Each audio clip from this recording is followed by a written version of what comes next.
This and this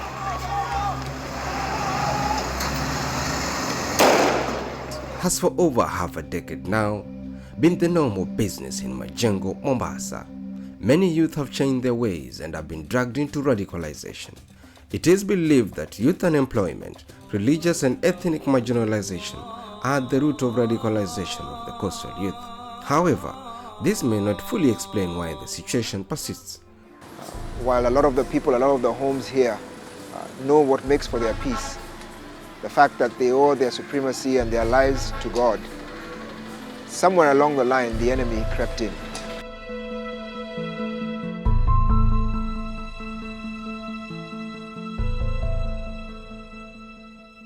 Watoto ambao hali yao ni mbaya, hawajui kazi watapatapi, hawajui maisha watapelekaje.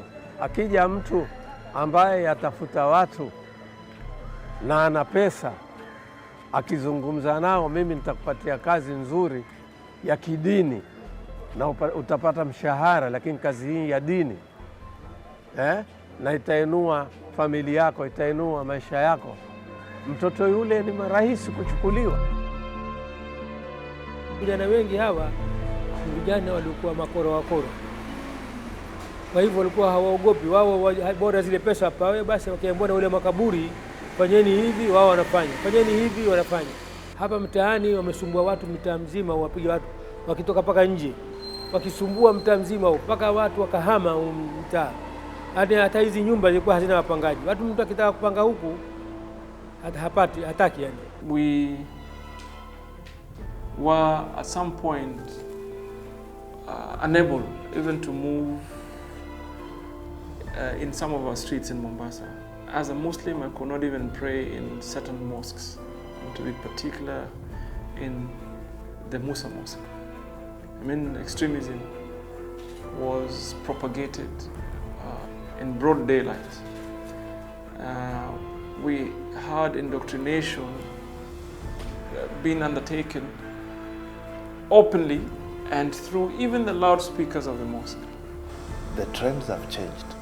We have seen the university students being radicalized. We have seen employees being radicalized. We have seen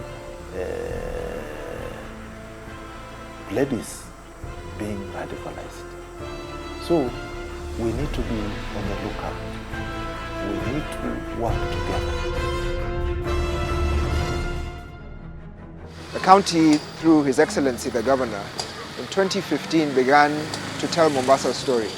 Some of the deliberate efforts that His Excellency the Governor has been able to ensure our young people and our children have in this area is to create spaces such as these, spaces where children can actually not only just play, but develop a sense of discipline, a sense of purpose. That level of empowerment goes beyond what they receive at home.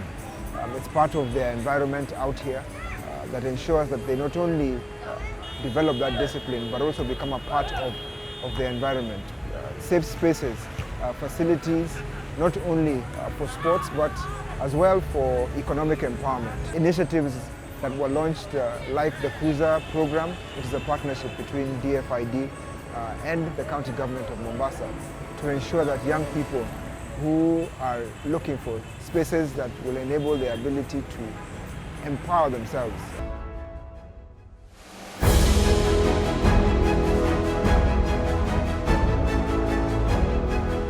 So as an organization, we felt the best thing would be to initiate dialogue between the different groupings that we had in Mombasa then. And through the support of the county commissioner then and the county governor, we were able to bring together the youth, or rather the so-called radical youth, and also the moderate imams. And we sat down together, we were able to discuss, and we agreed that there is need for us to share religious knowledge so that no single group is exposed to only one form of understanding the religion. The turning point for me is when the communities got involved, when we could see resilience in the community. That really, for me, was at a point when we started feeling the success to the conversation. when mothers could speak about extremism, when teachers in schools, when leaders, elected leaders like myself, could share my experience and my story about Mombasa globally. So for us, we took the route of ensuring we brought leaders from all faiths together, led by the political leadership, because I think we can engage more and we have a larger following than, unfortunately, than the moderate religious leaders or the so-called moderate imams. You engage the community, give them the challenges, give them the basic information. Civil society, very critical in Mombasa, and I want to recognize the presence of one of the few civil society leader, Hussein Khalid, who is here and is going to be a panelist tomorrow. He facilitated for us, between us and the radicalized boys, to have an engagement. His Excellency the Governor, together with the rest of the county, launched the Mombasa Action Plan. The Mombasa Action Plan is a 13-point plan that has established 13 pillars that will ensure that Mombasa becomes known as an island that knows what makes for its peace, an island that knows what plan it has, an island that recognizes that it is our responsibility, both individually and collectively, which is why the Governor has been at the forefront saying, mji wetu, wajibu wetu. The action plan has identified different stakeholders and given them responsibilities with timelines for them to undertake in addressing violent extremism and radicalization. We believe that the way to sustain that pressure of implementing is in the document itself, by ensuring each and every actor has a duty to perform in this particular strategy. From the national government, we are very clear on what their roles are. The county government, we are very clear on what their roles are. Civil society organizations, faith-based organizations, women groups, even national institutions like Ethics and Anti-Corruption Commission, the Kenya National Commission on Human Rights, Independent Policing Oversight Authority, National Police Service Commission, they are all within this document and they've been given their responsibilities. Mimi mwenyewe pia na majirani makabila mbalimbali ambao tunaishi kiamani sote. Tukionana tutazungumza mazungumzo mazuri. Hatuna age yote ndani kusema chuki za ukabila au za kidini. Tunashukuru Majengo haina mambo hayo sasa. Kwa hivyo tuwakaribisha watu waje Majengo, wakae Majengo. Majumba yaliyoachwa matupu waje wa rent, waketi. Majengo kwa peace. It is a big milestone. It has been a consultative process. All stakeholders have been listened to. They have given their inputs. And it is my desire that we proceed like that so that we achieve the desired outcomes that we intend to achieve in reversing radicalization in Mombasa County. Since we started the implementation of the CVE action plan, research has shown that most of these young men and women who are vulnerable to radicalization and violent extremism are coming from broken families. 90% of them being raised by single mothers. Mume wangu alichukuliwa Masjid Musa tarehe 6 February 2014. Walichukuliwa na mapolisi. Na tangu wakati huo hajai kujulikana yuko wapi.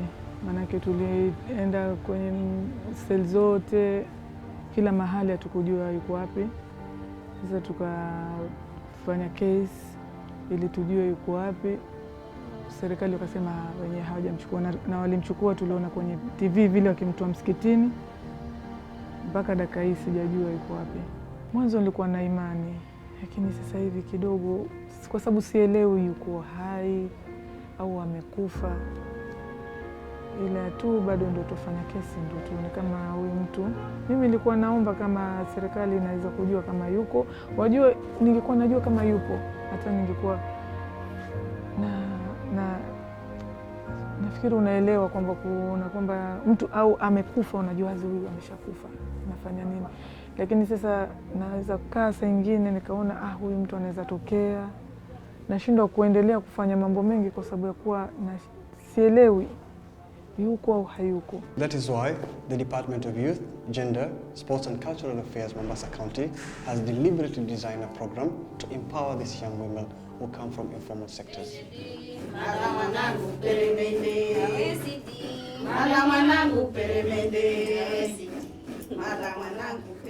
We are training them on entrepreneurship and empowering them with technical skills like soap making, coconut oil extraction, baking, fashion designing, tailoring, so that they can start their income generating activities.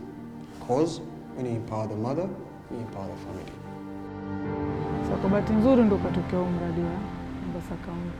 Nikabahatika, nikapelekwa training, nikafanywa training, tukapatiwa mashine, mpaka dakika hii ndo naendelea kufanya kazi zangu. Ningependa kuambia serikali, hasa Gavana Joho, miradi kama hii ndo inasaidia wamama wa hali kama zetu.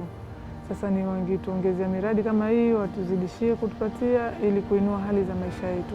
At least at this point, I'm able to not only go to Musa Mosque and undertake my prayers, I can even have a discussion on cohesion and coexistence around that area. That was not possible 6 years ago. So the success is really in the involvement of communities, the mothers of Mombasa, the civil society, ourselves, elected leadership, and interfaith communities. The County of Mombasa, together with our partners globally, shall lead in the formation of Think and Act Tank in the continent of Africa, so that we keep the conversation going. My humble opinion is that we are at a point where we need to turn the narrative. We should move away from countering extremism and focus on credible narrative, or credible voices for that matter, in that we are the good people, we're the peaceful people, we are the people that promote tranquility and of course security. So therefore we shouldn't be the ones countering violence extremism. We should be leading this conversation.